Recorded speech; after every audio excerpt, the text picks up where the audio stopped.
Il Partito Democratico gioca d'anticipo in Veneto, dove spera di conquistare la maggioranza, fa partire la campagna elettorale prima del concorrente più temibile, quel PDL ancora alle prese con la composizione delle liste. Lo slogan è quello di organizzare da oggi alla vigilia delle elezioni un evento in ognuno dei 581 comuni della regione per confrontarsi col territorio. Il Partito Democratico del Veneto nella sua campagna elettorale toccherà tutti, ripeto, tutti i 581 comuni del Veneto. 581 comuni, 581 iniziative. I candidati si divideranno le province, i capilista hanno già un calendario fittissimo, resta libero solo il 14 febbraio, giorno di San Valentino. Molti giovani in posizione eleggibile, 21 gli under 30, una settantina quelli con meno di 40 anni. Le donne saranno il 40%. Laura Puppato, sfidante di Bersani alle primarie, è stata scelta come capolista al Senato.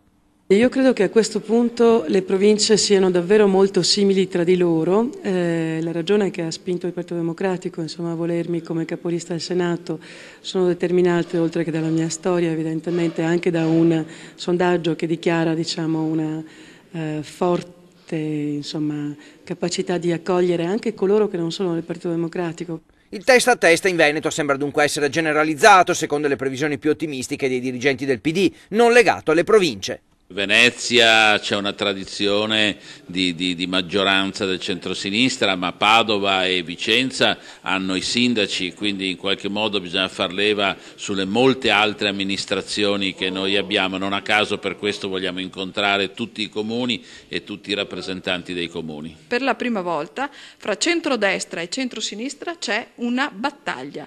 Siamo testa a testa e abbiamo intenzione di giocarcela fino in fondo nel nostro Veneto.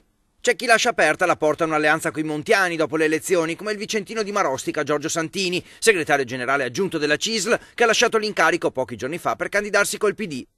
È in grado di esercitare fino in fondo la governabilità. Se non ci sarà questo esito, io credo che naturalmente le forze a cui rivolgersi sono quelle che diceva lei, cioè le forze di un riformismo responsabile.